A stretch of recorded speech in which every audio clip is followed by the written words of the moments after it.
The Soul Man.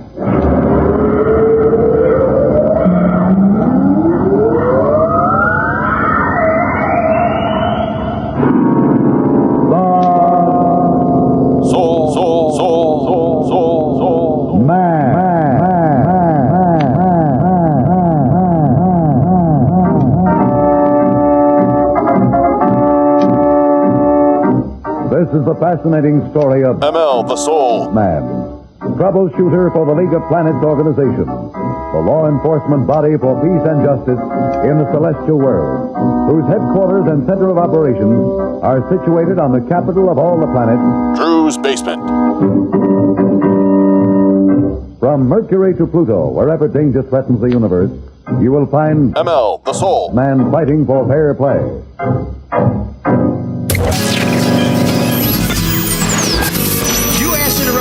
Out of my suit. It's gone. What are you doing? What are you doing? Come on. That is not paid for by them. That is paid for by the people of Detroit. You might be qualified, ML. I'm not qualified for this job. Let me tell you something. You want to go right now? Okay? You want to go right now? Hey kids, it's your old pal ML Elric. Just back with my equally old pals, Mark Fellhauer and Shawn Windsor, I think may be the elder statesman of the group. Is that true, Shawn? I just don't like it when you're in a tie. I don't like it. It's unsettling. What? I prefer when you come in some Soul of Detroit swag and.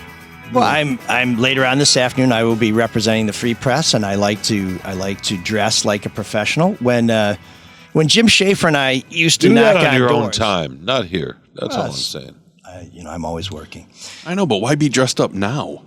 What am I going to do? A wardrobe change? What am I, share? After this set, I switch into something else? Oh, so that makes you share, huh? One simple wardrobe change makes you share? Well, you've been wearing the same hoodie for a week. I mean, maybe one wardrobe change would be a good idea for you, sir. I change everything else, though. The hoodie is like a jacket. You never wear like the shirt before the shirt? Or you wear a t-shirt because you don't want to get the other shirt all messed up? That's a Jersey Shore reference for you. Oh, geez. Did I tell you It's about like the how smartest thing to come out of that show. They wouldn't sit around in the clothes they would go clubbing in. They would just wear a t-shirt because they didn't want to mess the other one up. Did I tell you how I got I like that banned idea. from Detroit Public Radio for a while because of Jersey Shore? No, but do tell. So I was on one time with Craig Foley, and I don't know if it was during a pledge drive or something, but they were talking about, it was the hurricane that wiped out the East Coast. Sandy? Hurricane Sandy, yeah. And they were talking about how New York wasn't prepared and New Jersey wasn't prepared and all this other stuff. And I said, what? They're not ready? I mean, Snooki's been blowing the East Coast for years now. And they're like, okay, you're not coming back on public radio. Really? For a That's while. all. It's not a bad pun. But it's not really an NPR thing. By the way, Yeah, I don't think you read the room very well. Yeah, I was trying to make public radio sexy. Instead, it's now an endangered species. speaking of not reading the room, though, again, the tie. Here's the other thing about the tie, Mark. When he wears a tie, the goop in his hair tends to increase. You know what I mean? Well, yeah, because he's getting all dolled up. Yeah, exactly. So I don't know. It's just not for us, is it? It's not for this show. It doesn't fit the feel of the show. No. Well, I have a hair story too. Of course you do. If that's okay. I'm just going to start randomly naming words to see what story pops up out of you. Oh, I got a million of them. Barbecue. Now, of course, I got a story about a guy who burned to death outside a New Hampshire toll plaza, but you don't want to hear that when it's not. That's a weird connection to barbecue. Well, It's like a cannibalism barbecue. Exactly. He got fricasseed. But, and Shawn, of course, we appreciate you using this as a very subtle way to encourage people to become members of the Soulmates so you can actually see what Shawn is talking about, since most of you are listening. I know you are familiar with what neckwear is. Well, I don't have my swag on. Everyone likes a good cravat. I can't say too much. But yeah, if you're a Soulmate, you just give us $5 a month and you get to watch the episode. You get bonus episodes, all these great stuff. You help support the show, just like Luke Nowacki of Pinnacle Wealth Strategies does. We'll tell you a little later on how he can help you through this time where we've been telling you this for years, and we mean it today more than ever before. Don't look at your 401k. Let Luke worry about it. He'll come up with a plan. He'll do the worrying. You just wait while the money does what it's supposed to do.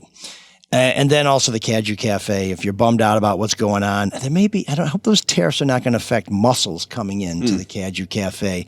But if not, they have feather bowling, which is done right here in America. So that's tariff free and lots of great things to do. We'll tell you who's playing at the Caju later this week, later in the show.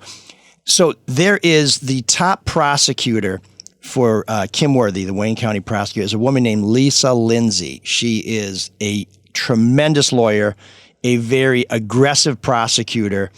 She is not just tough in the courtroom, she's a bodybuilder, so she's tough altogether. And she has this magnificent hair, which at this particular time when this story happened, she had piled it up on top of her head in like a ball. And it was big. There was so much hair, the ball of hair was almost as big as her head.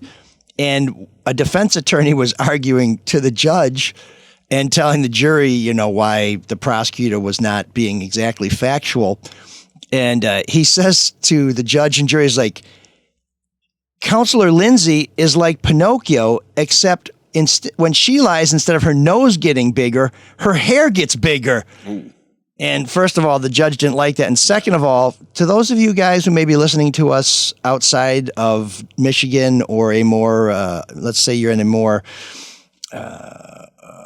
homogeneous area, there's a rule of thumb that you need to know to die a natural death. You do not talk about a black woman's hair. You do not do that. And Lisa Lindsay is a black woman who has magnificent hair, and this attorney almost got pummeled by this bodybuilder and then admonished by the court because of his hair comments. So that's my great lawyer. That's my hair story. So and a good fine one. You could have skipped it. Do you want to go back to the barbecue? No, let's not do the barbecue. No, but I do. It does something more interesting. I do have a question for you guys because here we go, strap it in. Hold on, can we reset because I do not see Shawn massaging the microphone before he asks his question. It's been a while since he asked a question. He is out of practice. Unsettling a little bit, if I may. It's so right before we started recording, for the listener, Mike said to Mark. He said, I don't think Mark likes that topic or something along those lines. He used Mark's name. In the previous 10 minutes, I was looking at Mark, and I couldn't think of his name.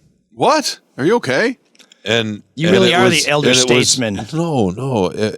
I'm worried about you. It started to make me a little nervous, actually. I'm like, this is one of my favorite people. Should I be insulted? I've been sitting next to him for all these years, and I couldn't think of Mark. And do you guys ever have moments like that where something that you should maybe not your child or your I confuse the kids all the time or your wife, but where you literally can't pull a piece of information out? Yeah, of course. You should be able to pull like that. Yeah. All the time. And it seems like it happens even more since COVID. So I don't know if I have brain fog for COVID or if I just am getting older and it's happening simultaneously. It's age. But I was getting nervous that we were going to start recording and I was going to have to ask Mark a question. Well, you could just look at the monitor because there's my name right there. No, I know, but I hadn't thought of that because I was starting to get panicky. And then Mike saved me by mentioning your name, which, okay, can I ask you this? Doesn't normally. And the good thing is Mark never found out. He never knew about this. But why? Why were you panicky? Like I would be insulted if you couldn't remember my name. No. I knew you. You don't have to say my name. I knew you wouldn't care. You would understand. That's how you are. You're very empathetic.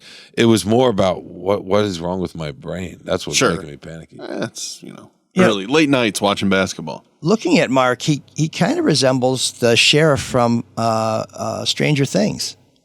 David Harbour. Harbour, really? Harbour, yeah, I think so. I'm not as a little bit. Now, how could I? I'm not as crazy as he is. You're not as feminine as he is. Pull that fucking name out? What? How could I pull that name out of my head and not know? Now I am insulted. You can remember David Harbour's last name. He's a great actor, by the way. Shawn only knows his name because he spells Harbor with a U, so it really plays to your I know his name Anglophile proclivities. No, the only reason I know his name is because we've been watching Game of Thrones, decade late in our household, and I got down a rabbit hole with clips and videos and interviews of all the actors, and there was a Emmy, Peter Dinklage, who plays Tyrion. Is that it? Tyrion Lannister? Yeah. He won an Emmy one year, so this is obviously an old clip, and it showed the other contestants, and one of them was David Harbour. So I literally saw his name in writing on a screen at 2 a.m. last night after I got home from the Pistons game. And it bumped my name out of your brain. Eating a late dinner and going down a rabbit hole on my phone. Yeah, see? That's excusable. So that's why I knew David Harbour. Yeah. And that's when I masturbated to Game of Thrones. A decade late. No, we're a little bit late. I'm still not. We're like 6 seasons in. I'm still not sure what I think of this. You're 6 seasons in, and you don't know if you like it or not. I don't. I do, and I don't. I don't know. Do you? It's great. Did you guys like it? Yeah, I think it's one of the best shows ever done. The scope and the scale of it, the spectacle, the storyline, the world building is great. Yeah. You have protagonists that will just die at the drop of a hat, and you're like, okay, now who am I supposed to be rooting for? Oh, the world building's great, and it is a little odd to watch something that was so culturally significant a decade ago. Sure.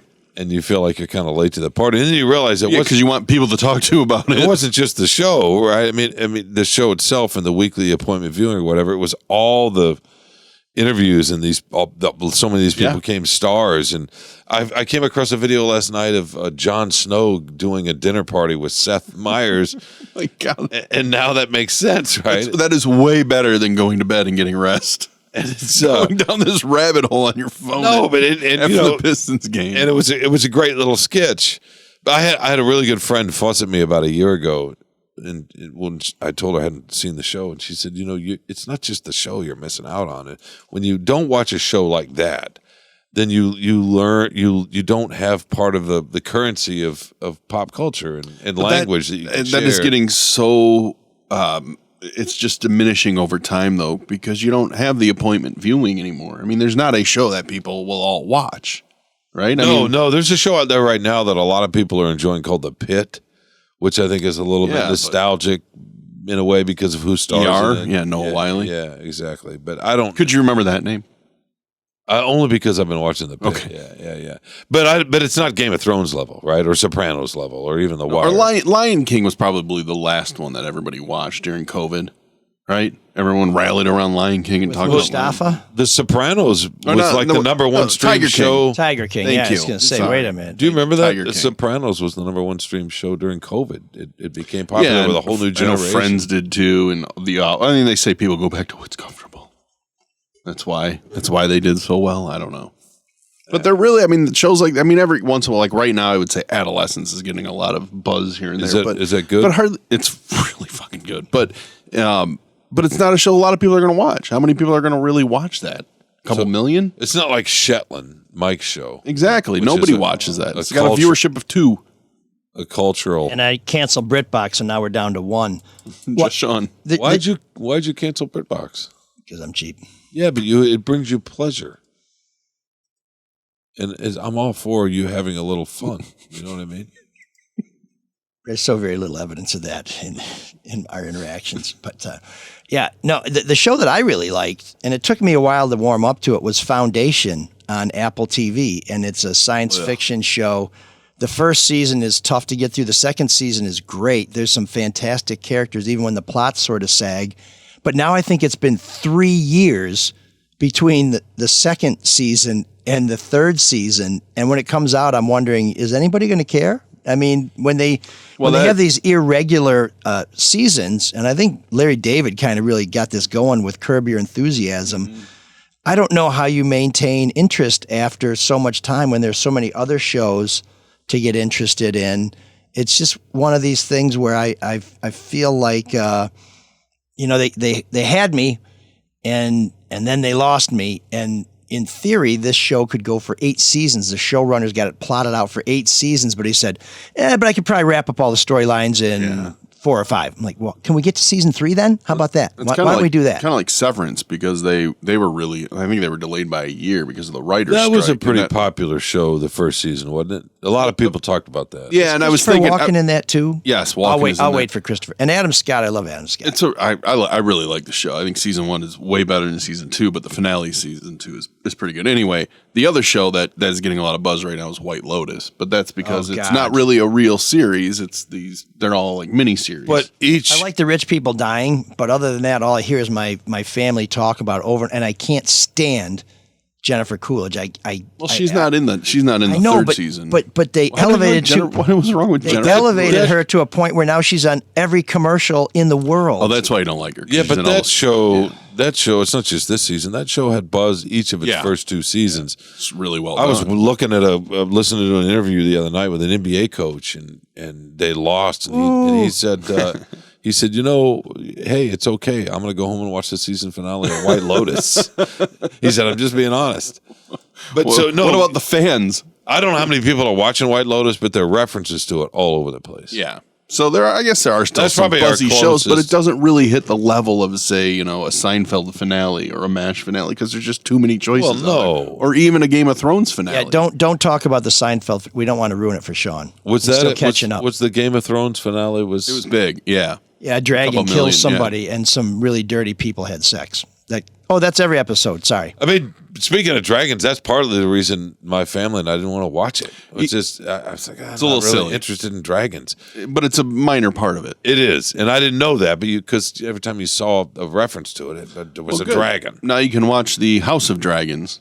I hear that's not very good. Oh, I think it's great. But I love Game of Thrones. So You like it? I do. Mm-hmm. It's a prequel? Because it's a prequel, and there's a lot of battles, and there's a lot of...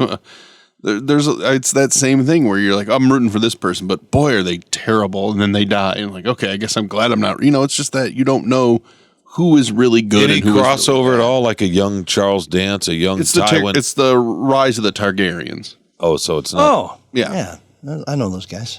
They're dirty, and they have a dragon, and they had a lot of sex. Mike, now watch it. Mike didn't watch Game of Thrones, did he? No, I had. Treese was watching. I saw one episode where 2 very attractive people who were covered in filth were kicking it, and then the dude goes down on the woman, and I thought, I wonder what the hygiene was like back in those days. I'm not sure that's. Don't you watch westerns? I mean, the hygiene's not great in that either. Yeah, I never saw Clint Eastwood getting a smoker from Lee Van Cleef. It's a big difference. That's the good, the bad, and the horny. Okay. But no. So you don't like the show turn off because people don't bathe before they have sex. No, I'm just saying, I don't need medieval softcore porn. That's all. I have a very active imagination. Although there was a great episode of Supernatural where the Winchester brothers go back in time. And what is Supernatural? I don't even know what that is. Philistine. It's one of the greatest shows ever. And it was created. Knows it. It was created by the guy who did The Boys. That's why. When do we get that next season? By the way, they're spacing them out. But let me finish with the Supernatural thing because everybody else knows they're fascinated. The Winchester boys go back in time, and Dean is really excited to go back in time because he loves the Old West and everything. And they go into a saloon. And the best-looking woman in the saloon, who obviously is working there, is Lena Headey, kind of comes on to him, and she smiles at him, and she's got no teeth, and the ones that she has are filthy. She's got all these sores on her. She looks horrible. She's all dirty and beat up. He's like, yeah, maybe this isn't quite as romanticized as I thought. And I think that's probably when you go back in time, whatever Hollywood depicts, things were a little sketchy back then. So not a lot of running water. Okay, so if Mike is to get busy, everybody's got to be pure and clean. You got to come out of the shower. You got to come out of the shower and wear white pajamas or something. Supernatural, by the way, averaged about 2 million viewers. Just saying. Yeah, but over 26 seasons, that's a lot of 15 of them. Game of Thrones finale did 20 million. So that's not. But speaking, maybe they needed more filthy prostitutes. More related. Yeah, that's all. Mark, and your name is Mark, right? I'll have to talk to Kripke. Eric Kripke. Who was the biggest sociopath for you in the show? In Game of Thrones? Yeah, or on this show. Oh my God, they're all sociopaths. But there were clearly a couple of them that were just pure. It was not even an agenda. It was just they took pleasure in the suffering. That kind of a sociopath. Psychopath, really, at that point. Could it be Shawn for dragging our audience into something that's 10 years old but's new only to him? What's the Targaryen guy, the blonde dude? What's his name? Oh, the brother. The brother Shem? of the mother of the dragon. Yeah, but see, that's misleading because he undergoes it. Well, It's hard. It's hard. And now you know why I didn't watch Game of Thrones. No, that's what's Who's great the cousin about of the brother with the blonde guy and the dragon? They're and very complex. Ramsay or King Joffrey? Oh, King Joffrey. Yeah. Yeah, there's no redeemable quality to him. No. Yeah. From Toys R Us? That's Jeffrey, the giraffe. This is King Joffrey. Oh. I was wondering what he did when the stores closed down. Okay. I just figured people kind of are missing Game of Thrones a little bit, and they could use a little Game of Thrones talk. Let me ask you this. And both of those people appreciate you. Do you have to watch it with the captions on? We watch. Okay, this is a good topic. We watch everything with captions at this point. So do I. But you really young have to people watch. are doing this too. Maybe we've talked about this before. Mike We probably have. doesn't because Mike likes to think everything on him is bionic. Radio for two. You know what I mean? Mm-hmm. Right? He doesn't need glasses, contacts. He doesn't need hearing aids. He doesn't need translators. But I feel like with the Game of Thrones, because of the names, it's just really hard to hear them and keep them all straight. You know? No? Like Targaryen and Baratheon. And I mean, I have a name story too, but Mike would understand whatever language they like. Mike probably went to see Avatar and he understood the made up language in that movie. He didn't need the translations. I think he's very disappointed that we're talking about this No, because it's he okay. can't participate. we were going to talk about filthy coaches, and and we're going to be joined shortly, very soon, in fact, by an attorney who was stopped at an airport. Yeah, no, let's talk about perv coaches because that happens. That rarely ever happens. Yeah, crackdown on people who disagree with the government. You know, this government that accused the last government of using the government to crack down on people. They called it lawfare and all this other stuff and weaponizing government. Well, now our current government is deporting people who probably shouldn't be deported. At least that's what everybody else says, including judges that they appointed and other folks who defend people who exercise their free speech rights are being intimidated and inconvenienced at a minimum. And so we're going to be joined very shortly by someone who can tell a very personal story that happened right here in this country. Just that this used weekend, to be right? Yeah. the land of the free. Yeah. He was representing somebody who goes to one of Michigan's better public colleges. Mm-hmm. Not Or the best one. you just can't Not the say best. it. The leaders and the best. By the way, on our little board here, there's a name that says ML Erica. What is that? Where? I just saw it. That says Elric. Yeah, can No, it we said not ML put anything Erica. shiny near Shawn? Right there. Well, that's the split screen for when she was in here. But Okay, she but I just clearly thought is that not was here. See? interesting. Yeah, and ML now you know why she split. God, you were ML Erica. any shiny object in front of you will just derail you. I have to turn off all the TVs in here because I want you to see I'm something. not getting derailed. It's just You are. we were having fun, and now we got to talk about Kim Worthy again and serious stuff. And can't we just give people a little escape? Well, I mean, Once in a you while? took us in a time machine. Go back to what next week? You want to talk about 10 years ago. the Lucy and Ethel show? Well, you're the one that built. Remember how they were trying to eat all those chocolates and they could just never keep up? Wait, I'm sorry, Mister. Hilarity. I'm building a signature part of this show around music from the '80s. Well, you took it back. I mean, come on. Wait, Sean. And took you it- brought in a song from the 70s. Sean took yeah, it back. back when music actually was great. What? Took it back to like 2014 with Game of Thrones, and then he took it back to 2004 with Supernatural. Is that what it was? Yes. Yeah. I think Supernatural is You're actually as on the hypo- air You're as hypocritical as a after politician. Game of Thrones. I'm not. That's not shiny things at all. I'm just desperately trying to divert. So if you're listening at home, I just want to give you a little clue. This is a good way to spare your precious time. This all started with Shawn saying, "Can I ask a question?" 20 minutes ago. So when you hear Shawn say, "Can I ask a question?" or if you're watching us because you're one of our Patreon supporters and you see him start to stroke the microphone in a troubling way, you might just want to scrub ahead half an hour. So it's always scrub. When you make a sexual reference, you got to make sure you scrub. Is that Hey, he it? likes it clean. Oh my goodness. Yes, unlike every other person in the world, I prefer to cavort with people who aren't covered in schmut. Is that okay? Is that all right? If I don't want to be down in the Muck? in the tar pit with my chosen mate, that's all right. If I can, do it outside of La Brea, is that going to be okay with you guys? And why do you guys even care about my proclivities? You should be focused on your own. It's not that we Nocturnal care. emissions. It's just. I'm sorry. Just interesting. That's all. You said something interesting, so it's got to be noted, Can I ask? discussed, and talked about. Can I ask you a question? Since we're talking about old news, when Erica was here, and if you missed last week's episode, it was so great to have Erica back, and she will be back on a semi-regular basis. We'll get her on the air as often as we can. But I had some great headlines from The Onion that I wanted to read. And our conversation just got going so fast, and it was so much fun, I never got to them. But since Shawn has taken us back 10 years, I'd like to take you back to the past week. What a hypocrite. The Onions, these great satirical headlines. Did you guys see this one? It says, Trump orders all children born under Biden to be renamed after Confederate generals. No, I didn't see that one. You didn't? Okay. Shawn, did you know that Tiger Woods is dating Donald Trump Jr.'s ex-wife? I did. He asked for permission, right? I don't know, but the Onion reports that Tiger Woods claims that in time he will fuck everyone's ex-wife.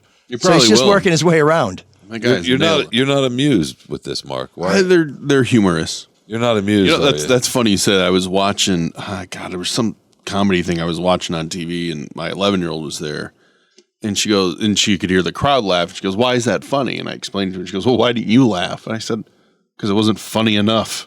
Oh, I mean, I didn't know what to say. It's like Well, it's just that's great. I love that. I said, believe it or not, Dad can be kind of a hard laugh. That it takes me a while. Do you think It's got to be really good for me to laugh out loud. Do you think that when Mike wears a tie in here, he's more averse to having fun on the show? Yes. Because we have a semi-serious guest that's coming up, so maybe that's his mindset. So he doesn't want the where you tone. wanted to talk about coaches being bad, like Todd Golden, now the national championship champion at the University of Florida. The guy wins the national championship, and I'm blown away that Shawn, you did not even know about the allegations this season against him. No, I'd heard something from somebody in my household. Yeah.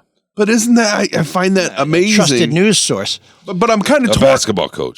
I'm torn on it because I think it's kind of a big story, but at the same time, I understand why CBS isn't going to mention it during the tournament run. I get it. He was cleared by his university in January of the Title IX investigation where he was alleged to have stalked co-eds on campus. He would hit up their Instagram and say, "Hey, I see you're going to be at blah, blah, blah." And then he would show up and take a picture of her at the place she said she would be at. He would allegedly would like a bunch of Instagram posts and then DM the girl. And then once he saw that she got the message, he would then unlike everything that he liked just to get their attention. It was just he also sent his dick pic to a bunch of them. But the university cleared him, saying, "Well, you said it was kind of on a technicality, didn't you, Elric?" Yeah. So this was first reported by the independent student newspaper at the University of Florida. They're called the Independent Alligator, which may be one of the coolest newspaper names It is ever. a cool name, yeah. And they said that multiple women had filed a Title IX, which is a sexual harassment or some sort of harassment complaints with the university. And they spoke with these women, and they described an incredibly troubling pattern of conduct. And at the same time, this story is out there and apparently is being investigated by the university. This guy is coaching a team that would go on to win the national championship. Obviously, they had a very, very successful season. But this is the kind of thing where other universities, I think, would say, "Hey, brother, we have got to put you on ice until we get to the bottom of this." Or they would drag the investigation out forever.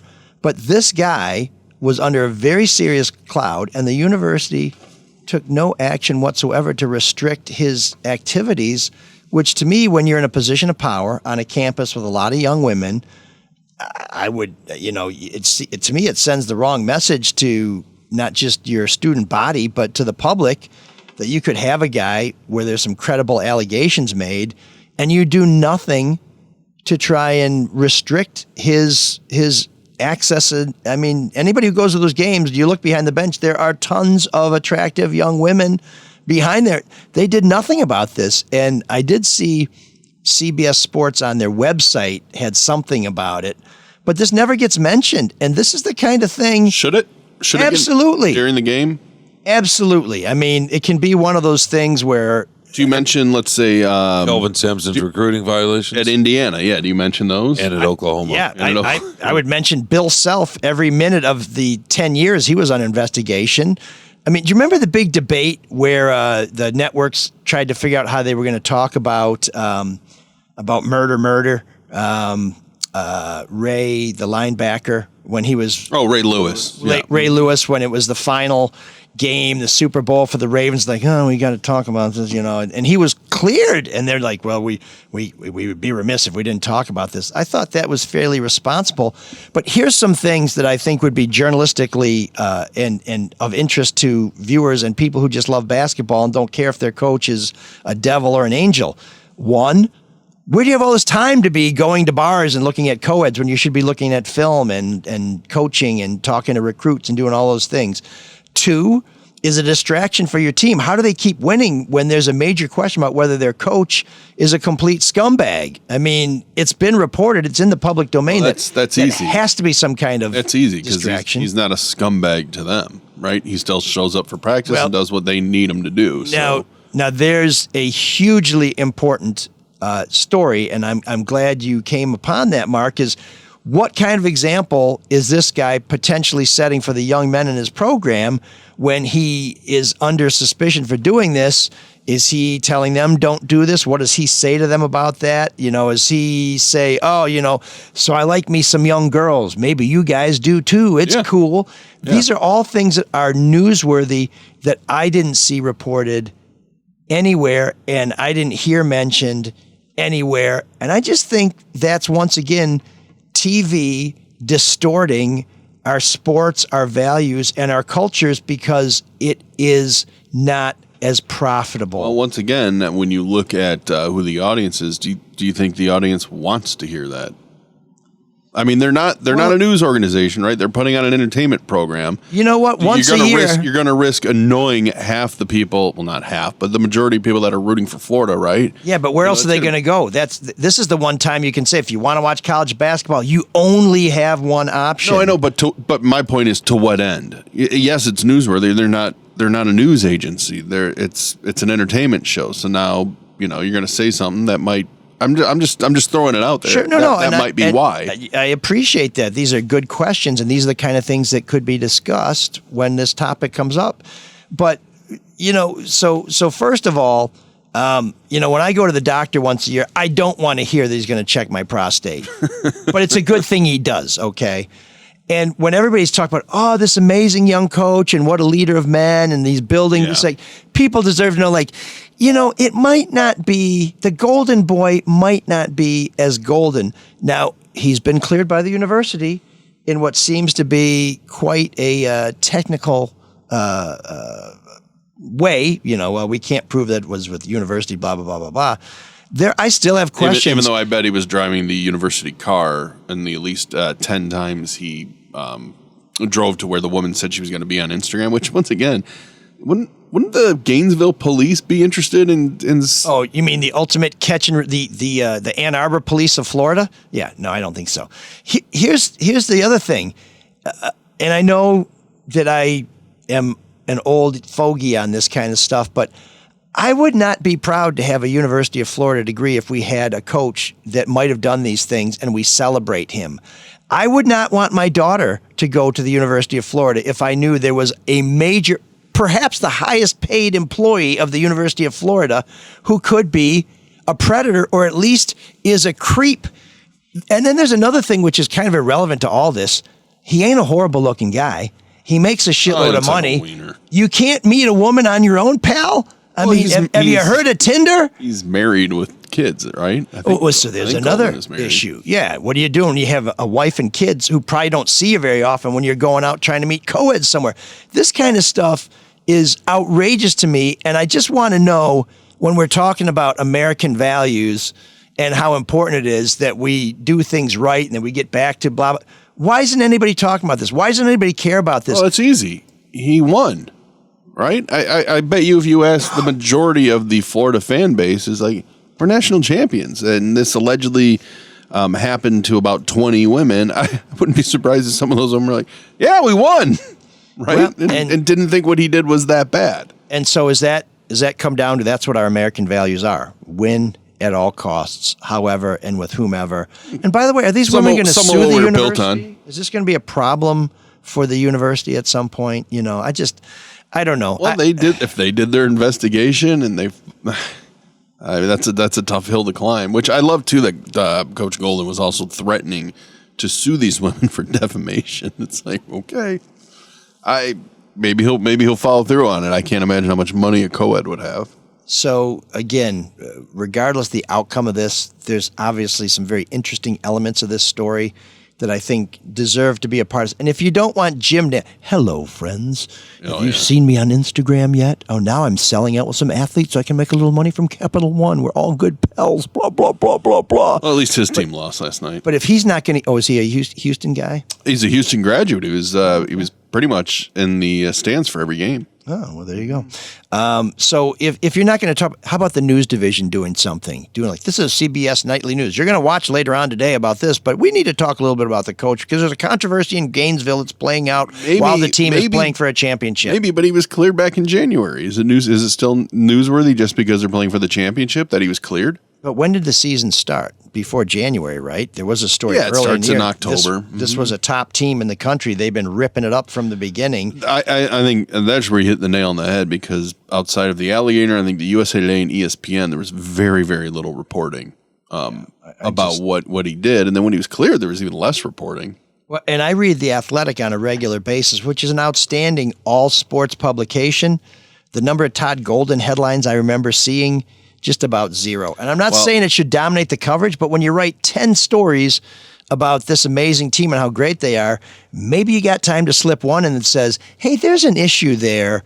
Even if it's just to say this team stayed focused despite a major, major distraction. I just think it's news, and I'm disgusted that this somehow did not penetrate the bubble that is the Iron Dome of America now. You cannot do anything or say anything that might keep these colleges from getting every penny they possibly can from these TV networks. It's like, well congratulations, you've taught all our kids to be whores. I will give it up to The Athletic for a story they had today because they're the only ones that had the details of the assistant GM for the Tigers, Sam Menzin, who stepped down due to him sending lewd pictures that were unsolicited to women that worked for the Tigers. And he's just like, I quit. See you guys later before he could get fired. Yeah. But The Athletic broke that. Nobody around here did, which is pretty amazing. Well, here's what I'd like to see. Maybe a trending story about what's with the coaches creeping on the students. We had,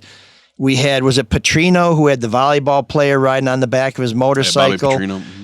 We got Larry Eustacy going back, drinking and partying with students on campus and I mean that's just on the road. Then you more recently he never really did anything, but maybe not a good look to be partying, right? I don't think especially on the opposing team's campus. It's just like, hey, Shawn, what's that? There were photos, right, or videos, or something. Of him partying. That's the difference. Probably Polaroids back, but then you have this photos of gold. You're probably right. You have that's the difference. You have this U of M assistant coach who was doing this. We've got this Todd Golden who might have been doing this. Now we have this Tigers coach who may have been doing this. There seems to be a phenomena of these coaches using perhaps their position or just being creeps who get good jobs. I mean, I want to know more about this. How widespread is this? But anyways, so nobody else talked about, so we did. And well, congratulations to the Gators. Yeah. 10 years from now, Shawn will be like, hey, what happened with those Gators? That was very crazy. Had some dragons and whatnot. How about that Walter Clayton Jr.? Yeah, he's all crazy and such. From the ridiculous, I dare not say sublime to the serious, we're joined by Amir Macklid, who is, Amir, I don't know how I could tell people exactly what happened because I'm still having trouble wrapping my head around it. Can you welcome to the show, by the way, and tell us how you're making all these headlines now, because you have become the story of the day and maybe a symbol of everything that's going off the rails with our effort to remove people that the current administration thinks don't deserve to be in our country. Well, I appreciate you having me on the show today. I take it as a badge of honor. I mean, I'm somebody that's signed up to do civil rights cases. It's something I have a passion for. But yeah, I was stopped coming back home from a vacation with my family. We were on spring break in the Dominican Republic for 5 days. And as I'm coming through the passport office in DTW, I get a secondary screening request, and they say we need a TTRT team member. And so I Googled this acronym. I said, what the heck could that be? Turns out it's the Tactical Terrorism Response Team. So at that point, my heart sinks into my stomach. I said, what the heck could this be about? And my wife is looking at me, well, what's going on? I said, they're going to detain me. They're going to take me in for questioning. She's like, why? I said, I have no idea, but it's clear. And so at that point, I'm led into another room, an interview room. And, they kind of kept me on ice for a little while. And they asked about I asked about my wife and kids, if they were free to leave. And they said, yeah, they could leave. So once I knew my kids can go home, and I asked my wife to take them home, I was okay with sitting there for a few hours and talking to these agents. How old are your kids? I have twin 9-year-old girls. And how did they deal with this? I mean, I remember when my girls were about that age and I got pulled over by the Harperwood cops for speeding. They were both crying in the back seat. That was a little really different nervous. Than guys wearing fatigues. My daughters, know that I'm an attorney and know that I do these types of cases. They see me in the news from time to time, but they're really concerned. They said, "Why are they stopping you, Dad? Are you going to be arrested? Are they taking you to jail? Like, what's going on?" I said, "No, nothing like that's going to happen." And at that point, they felt a little bit better. So how quick after they took you into a little room did you actually figure out what this was even about? So, they kind of iced me for about 20 minutes into this little interview room. And then a plainclothes, officer, he wouldn't give me his name, but he showed me a badge, comes into the room with another agent, a female, plainclothes as well. It sits down and says, "Hi, my name is," or actually didn't give me his name, excuse me. Walks in and says, "Hi, we know who you are. We know that you're an attorney, and we know that you take on some high-profile cases." I said, "Okay." He says, "You're a famous guy." I said, "I'm not famous. I'm not signing autographs in the airport. What is it? What is this all about?" He's like, "Well, are you traveling with your phone today?" I said, "Yes, I am." And he's like, "Well, can we see it?" I said, "For what?" And at that point, he's like, "Well, it gives me a pamphlet." He says, "We're entitled to take your phone if we want to, and then we give it back to you after we, whatever they do with it, they give it back to me at a later date," they said. I said, "I'm familiar with that statute. I know that you guys can take my phone, but I'm not going to give it to you. I have privileged information on this phone." I said, "You guys already know that I'm an attorney, and you know that, a substantial amount of my work is done on my phone. I got all my emails, my text messages, my files. I'm not just going to give you access to all that." He says, "Well, why not?" I said, "Well, it's privileged. You're not going to get into that." And then, so at that point, it kind of became more of I got to talk to my supervisor about this. And they would go out into a separate room, leave me in there for another, 15 or 20 minutes and come back. And it appeared that this agent didn't know what was going on, didn't really understand, what, it is what they were looking for. And it kept getting direction from some sort of a superior officer. And then he gave me a notepad and said, "My supervisor wants me to ask you to write down what you believe is privileged information." How long would that? That's like Jim Harbaugh in the NCAA. That would take months. I could do that in one word. Everything. That's what I said. Next. I was like, what a futile exercise that could be. Like, what are you guys talking about? You know how long that would take? I've been practicing law for almost 15 years. I've got thousands of emails and communications and text messages and files and papers. Everything's in your phone. And he said, "Well, how could your whole life be, work?" I said, "My whole life is not work, man. But everybody that I talk to could be a client. My own mother could be a client." And I said, I'm just not getting into that exercise with you. I'm not going to go through my phone and tell you what's privileged and what's not. It's not going to happen. And so again, he goes out, talks to a supervisor, and ices me for another 15 or 20 minutes, and comes back with, "Well, can we at least look at your contacts?" And I said, "Well, what do you want to do with that? Like, what's the purpose of looking at my contacts?" And, then he starts telling me, he says, "Listen, man, we know that you travel outside of the country a lot. We know that you've been to Lebanon. Originally, I'm Lebanese origin. I'm born in Detroit, but my parents are from Lebanon. And so we travel back to Lebanon probably every summer or every other summer. And I've been doing this since I was a kid. And he said, well, we know that you went to Lebanon in August of 23. I said, okay. And he says, we know that you go outside of the country often.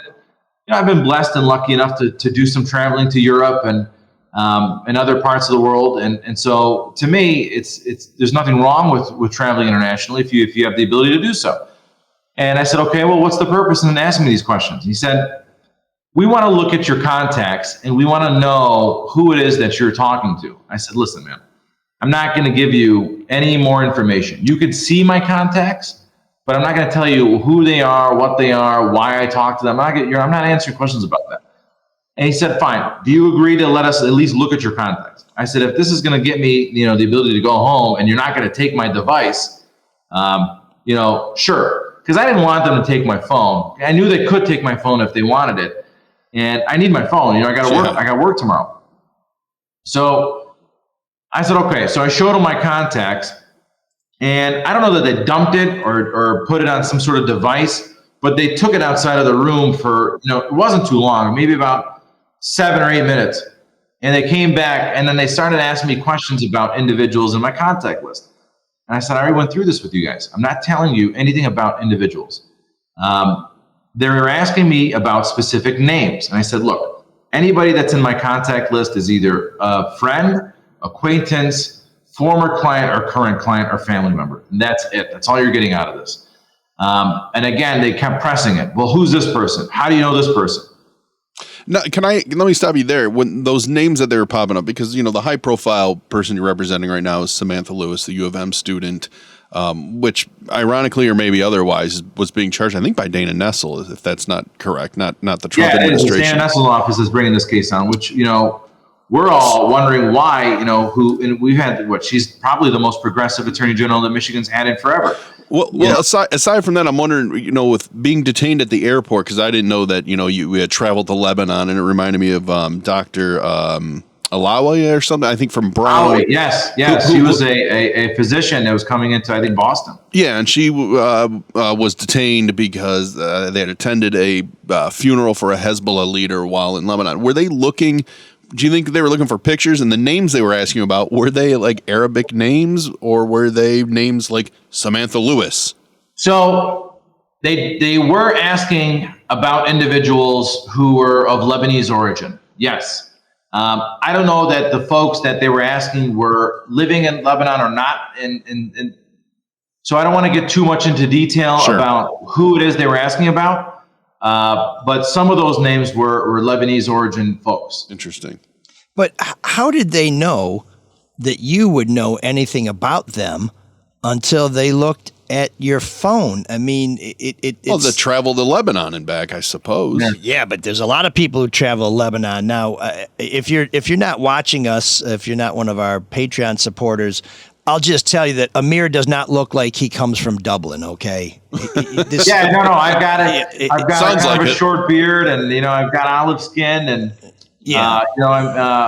so you could tell I'm an Arab American. I mean, looking at me, you could say, yeah, this guy's an Arab American.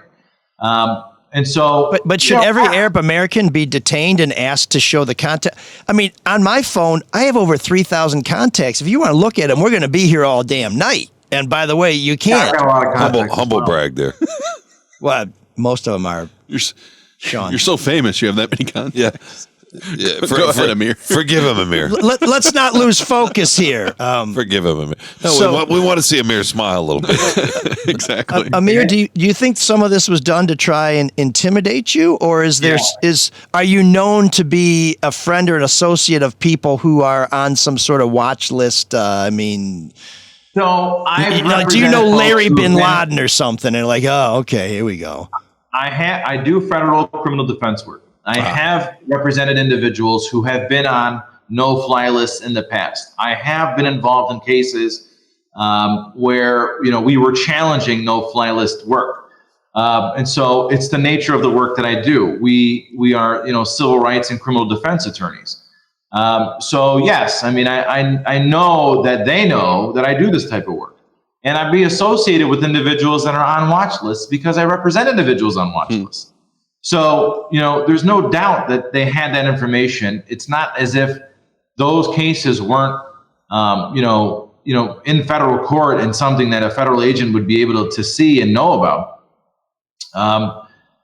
For me, it was done to intimidate me. What was the other purpose? Why were they telling me from the onset that we know you're an attorney and we know that you take on some high profile cases, and then continue to ask for my phone right after that?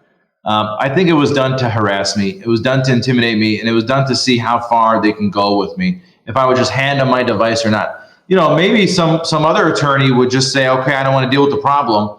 Give them the lawyer, give them the phone. I mean, you just can't do that as an attorney, though. And we've got too much private information on our devices. Imagine a doctor coming in, and a doctor had access to his electronic medical records on his phone, and the government now knows the entire history of the patient list of a physician. At what point does this end? That's crazy. Mm-hmm. Well, so how long were you detained, and what happens next?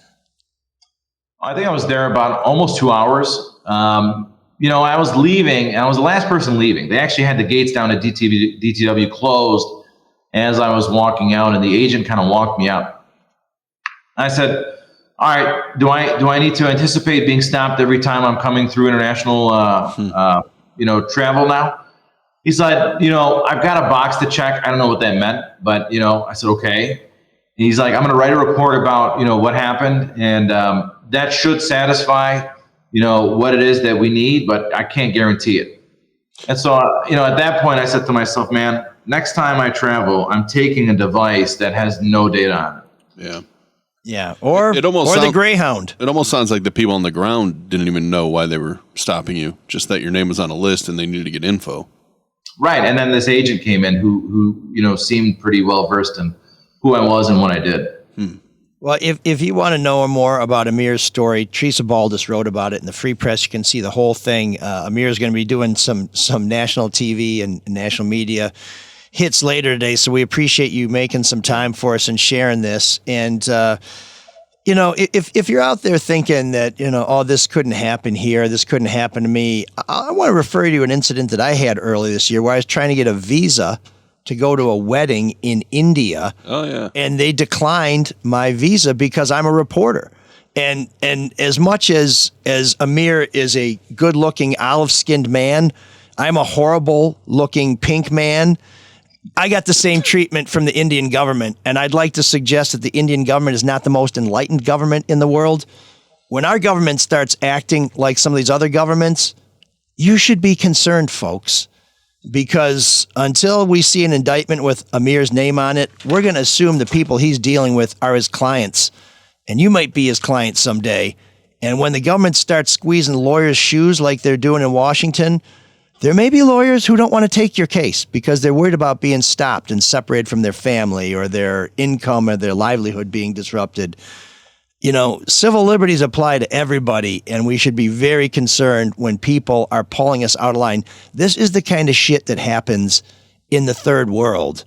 And so if you're like, whatever, lawyer represents bad guys, gets in trouble, I think you're missing the whole story. So I encourage you to read Teresa's story in the Free Press and to keep an eye on this one, because I suspect we're not done yet. Amir, I want to give you the last word. What do you do next? Do you file a lawsuit? Do you file a complaint? Or do you just take that burner phone on a plane whenever you leave town? Wait for that report?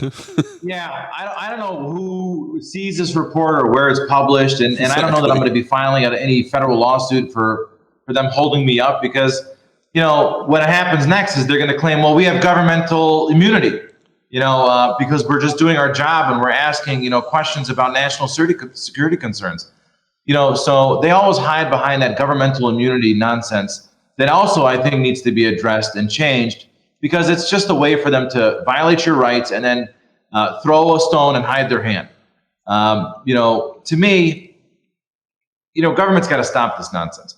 There's better ways to try to get information that becomes less intrusive and, not such a wide net of fishing expeditions and taking people's data. Your phone's got everything. Your whole life is in your phone. that's got to be the most sacred device that the government should never be able to look at. Well, it seems to me if they had good cause to look at your records, they could send you a subpoena. Again, I'm not an expert in these things, but it seems to me there was an opportunity to inconvenience you and maybe embarrass you. And maybe they thought, well, you know what? If we get this guy when he'd rather be someplace else, he'll surrender some of his rights just because it's easier and he can get back home.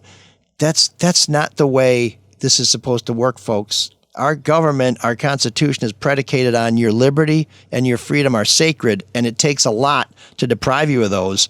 It shouldn't be like, well, this dude's tired from being on a plane. He'll probably give us shit he wouldn't give us if we just asked him for it at the office on Monday. So we'll continue to see where this case goes. But Amir, thanks for taking the time. And sorry this happened to you, man. This is troubling. I really appreciate you guys, having me on. Thank you. Good luck. Good luck. Thanks, Amir. Yeah, this is the kind of thing where, we make a lot of fun of lawyers and they make a lot of money off of us. So I guess it's even. But when you start going after the lawyers, they're the ones who you need when you're in trouble. And if they are afraid to represent you because they think it might be uncomfortable for them, folks, we got a real problem. Oh man, the geeks have inherited the earth. Did I do that? What a dork. Does him wanting to play with us again mean that he's turning into a geek, or we're turning into cool guys? March Madness is over, but Market Madness may be here for a while. If you're having concerns over how the recent turmoil in the investing landscape could impact your plans and goals, call or text Luke Nowacki at 248-663-4748. He may not have the answers, but at least you can be confused together. Now, that's Luke selling himself short. I think Luke knows what he's doing, but holy crap, if you're going to call somebody, don't call your broker and say, sell, sell, sell. Call Luke and see what he has to say. That number, again, is 248-663-4748. And the reason you should call Luke is because when you do, he'll make it all about you, sweetheart. Securities and investment advisory services offered through Mosaic Wealth. Inc. member FINRA SIPC. Mosaic Wealth. Inc. is separately owned, and other entities and or marketing names, products, or services referenced here are independent. Mosaic Wealth. Inc. So my geek this week is all those folks who thought that the government was weaponized and that there's lawfare being conducted against certain people because of their conduct and what have you. Let me tell you, folks, it's going on right now. You thought there was a new administration and a new change. If you didn't like the government because you thought they were overstepping their bounds under Biden, you may want to take a look because it looks like it's happening again. It's just the targets are a little different. It's law firms, it's individuals, it's students, it's all kinds of people, many of whom are just exercising their constitutional rights. So if you didn't like it before, that's fine. You're entitled to not like it before, but you should take a look about what's going on now. My suggestion, my thought is, if you're clear-eyed and your objective is you don't like what you're seeing now, but if you're pretending it's not happening, then you are my Geek of the Week.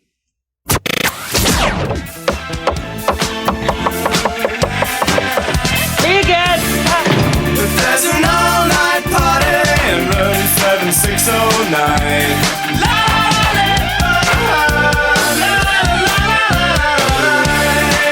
and you can dance together all night if you've got the time.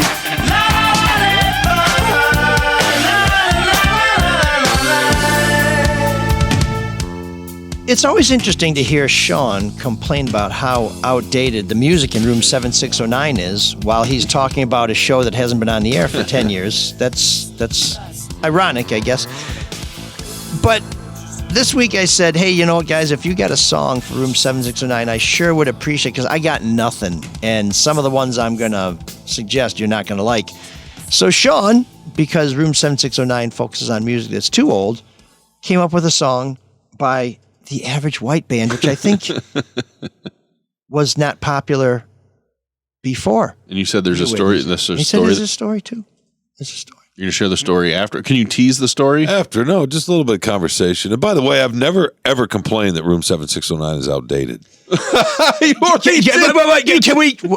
Was it minute 7, Mark? Have you? You already did earlier No, today. that wasn't complaining about that at all. That was an observation? No, it was an astute observation? No, that you guys are both gaslighting. The only reason I said that was because you were making fun of me for the Game of Thrones. I said, oh, you're going to say something when a big segment of the show is from the 80s. You know what I mean?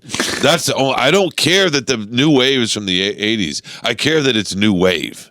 Oh, okay. I see. See So what I'm there's saying? this is like outdated. Spinal Tap. There's a fine line between it's stupid not- and clever. It's not outdated. And for the record, It's just- the show that you referenced was from the 80s, like 80 AD. Oh, that was bad. This is All right, well, teaser, tell us what your song is. This is too cool for Mike. You got That's all 5 I'm going to say seconds. right now. That's it. That's This it? is A Love of Your Own Bye. by the Average White Band. The sooner you give, the sooner you get to have a love of your own.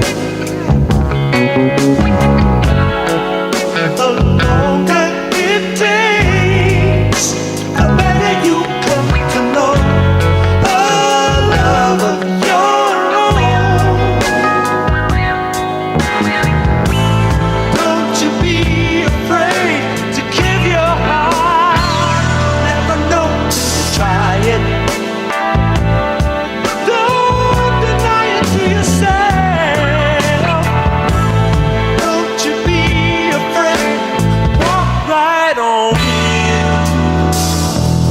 Don't stand it open. You know I'm always hoping.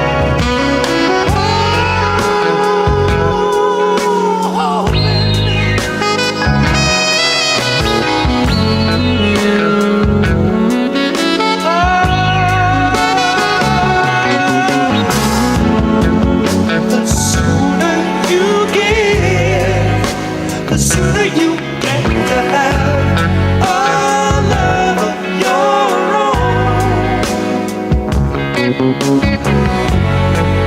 As far as you go, you're never too far behind a love of your own. Don't you be afraid to shoot the moon. You never know till you try it. Don't deny it to yourself.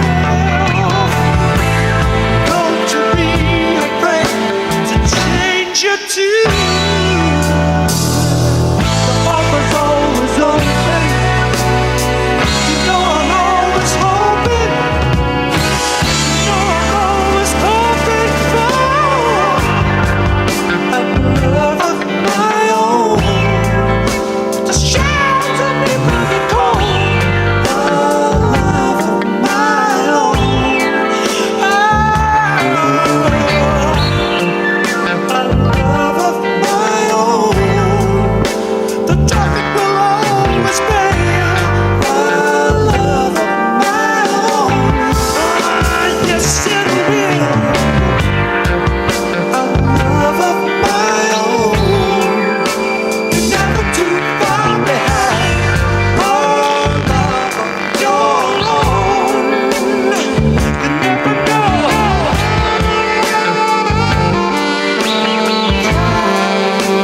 Try.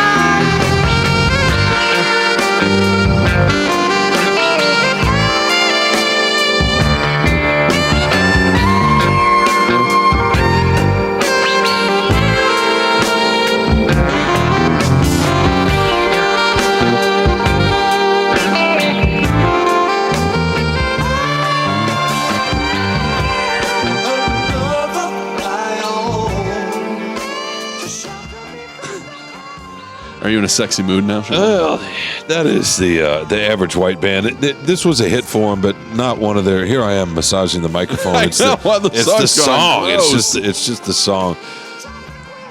They're more known for pick up the pieces, Schoolboy Crush. They were sampled by I think Schoolboy Crush was sampled by Eric B. and Rakim. They've been sampled a ton. Yeah. Beastie Boys have sampled, I think. They're probably known as much for getting sampled as they are. It just, obviously, great groove, fun soul.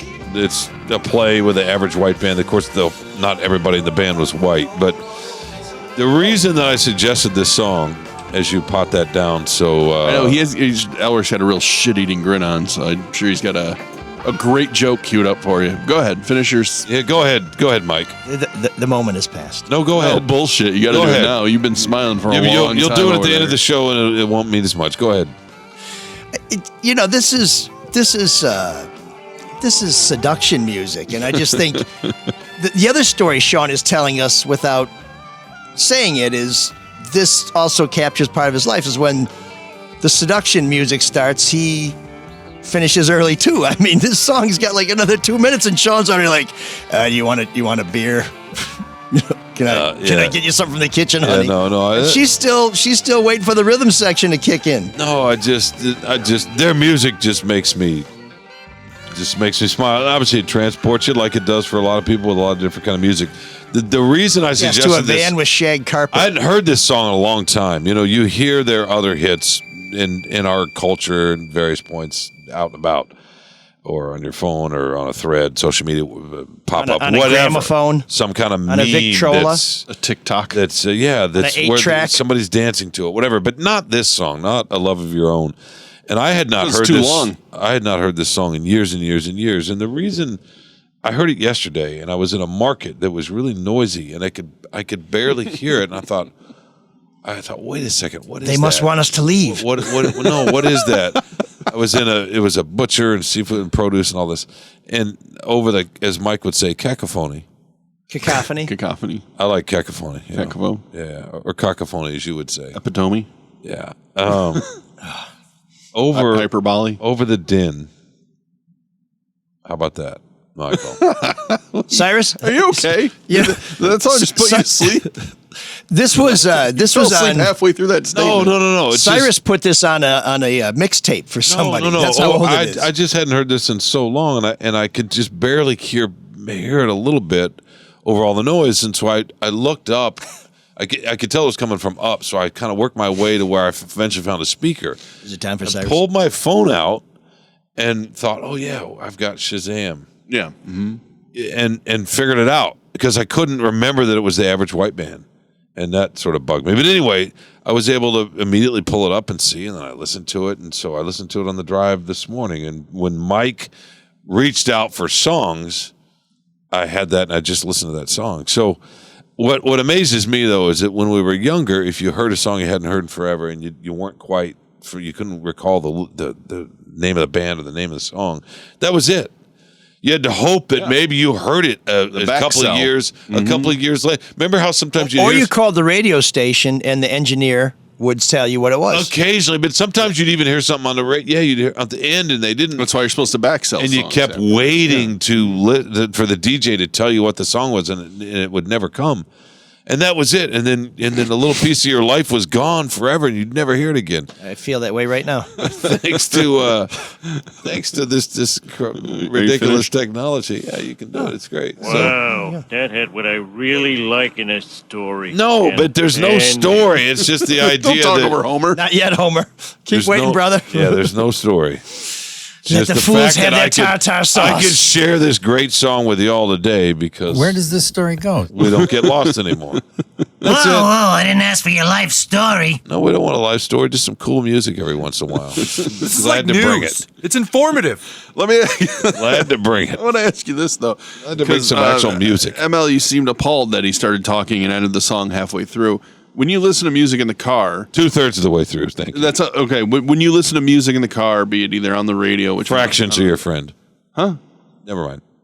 Well, do you listen to a whole song and then go on to the next one, or do you listen for a little bit? How are you listening? Is it me radio or is it your playlist? Or either way, because I will find myself punching through in about two minutes after. Oh no! Especially if I love the song and I know the song, I'm like, okay, next. I do that if I have unless the end is something different than the rest my of the phone song. is plugged into the car and I'm listening that way through a playlist. Yeah.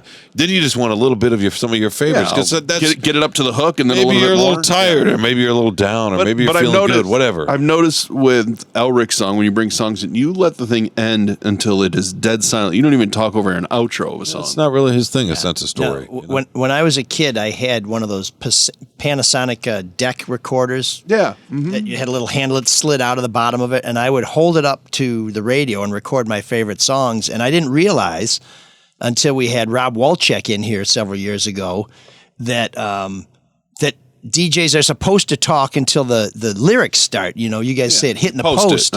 Yeah, to me that would drive me crazy because I'd want the whole song from beginning to end with no interruption. So you always have the DJ say, and here's the average white band with a love of our own. A love of, or then I get to the end, I'm like, ooh, they didn't talk at the beginning. I'm going to get the full recording. I can play it, and then at the end say, and that's we're just dialing that back. That's the average. I'm like, damn it, I got to start again. I don't. That's how you fit more songs in an hour. And I remember the old playlist. At least I don't know what they look like today, but it always had the time to the post. Yeah. And then it had the kind of outro it is, if it's a long fade or if it's cold, and the time that you can start talking over it. Yeah, see, now So you always knew. I very briefly Now I think it's all toned. was a DJ at WLFT at Michigan State. Did you actually play music? I did. You may remember Rick Rock. Did you talk over it? Did the listeners hear the music? They had LPs, and there was a label on the label that said like 19-second intro. And I was like, okay, whatever. Where am I going? But now I understand because that was to let the DJ who had something they didn't know say, you got 20 seconds to talk before it's go time. Which, see, I'm learning a lot on this show. This is really educational. That's interesting though. You want to hear the whole song, beginning to end. Yeah. Okay. That's how he writes. Yeah. Okay. You're very thorough. Me, I'm on to the next one. I got enough of this song. On to the next one. Guys, you love them and you leave them. That's why you don't like the British. That's why you I don't like like the to British spoon. TV. Why? It's a little, it takes its time a little bit more sometimes. Well, and you want to get going. Elric said I'm a Philistine. You want to get going, don't you? I need wieners and murder and incest, apparently. In and out. I thought you were going to say wieners and like Game of Thrones beans. to the White Lotus. Had them both. That's right. You could be your favorite position would be the White Lotus position. Always back to that with him. What is it? What is it? Apparently in some sort of peat bog. Yeah. Just remember, is there a state out west that's trying to execute pedophiles?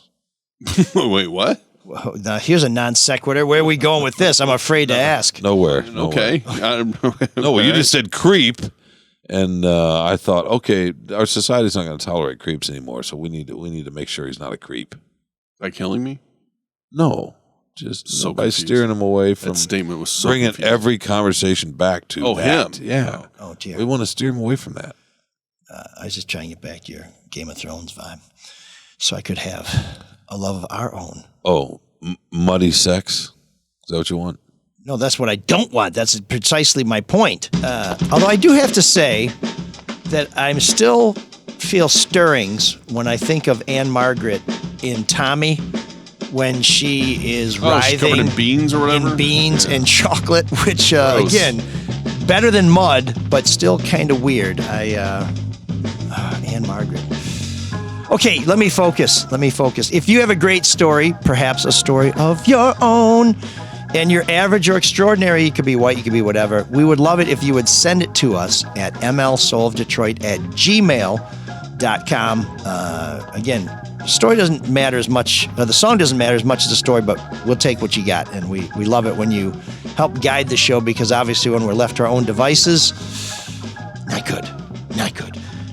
This is where we thank our donors. There's lots of ways to support the show, Mark. What would some of those ways be? I have to have my memory refreshed. Well, you mentioned because it's been Patreon a while. couple times, Oh, yeah, but if you Patreon. go to mlsolodetroit.com, there's also a PayPal or a Venmo if you want to throw a few bucks our way. We're not going to say no. I've been told it's very easy. We would appreciate it if you would... People have said. Yeah, if you would do it and then let us know whether it was easy or hard. Of course, we mostly want you to do it, but we're curious to see how easy it is. Patreon is great. You get to watch the show. You get the show before everybody else. You get to listen to the show without the annoying insertion ads. You get our monthly bonus episode. And coming up August 1st, Soul Night at the Caju Cafe.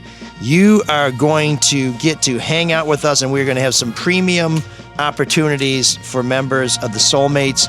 Speaking of the Caju Cafe, tonight, if you're listening to this show as soon as it's available, Woodsmith Jr. is coming from Belgium to perform. On Wednesday, it's karaoke. On Thursday, the Bill Meyer Group Trio and the Open Jazz Jam Session. Friday, Bill Brandt and the Squares. Saturday, Jack and the Butcher, Jennifer Westwood and the Handsome Devils, Kyle Brown and the Human Conditions. Big night Saturday on the East Side. Come check them out. Sunday, Patrick McKeever. Monday, Tasha Owens and the Stable Dudes Open Jam. And Monday's also Muscle Madness. All you can eat muscle. So check out the Caju Cafe to find out everything that's going on there. Go to cajucafe.com. No new Soulmates this week. We hope that will change. Next week, we really appreciate you guys. You keep us coming back every week, and you help support the show, which with Erica here, we have more mouths to feed. So let's keep everybody fit and trim. In terms of feedback, amazingly, no feedback this week. So we'll be back next week. We have Erica coming in with a special guest. Lots of good stuff coming up. We appreciate you being with us. Please call Luke. Go to the Caju, become a Soulmate, and when you talk to people about the show, tell them, I heard about you from these guys. It helps keep them coming back as sponsors, and it keeps us coming back every week. So until next week, we ask our friend Cyrus to, in a very average way, take us out. Can you dig that? Can you dig it? Can you dig it?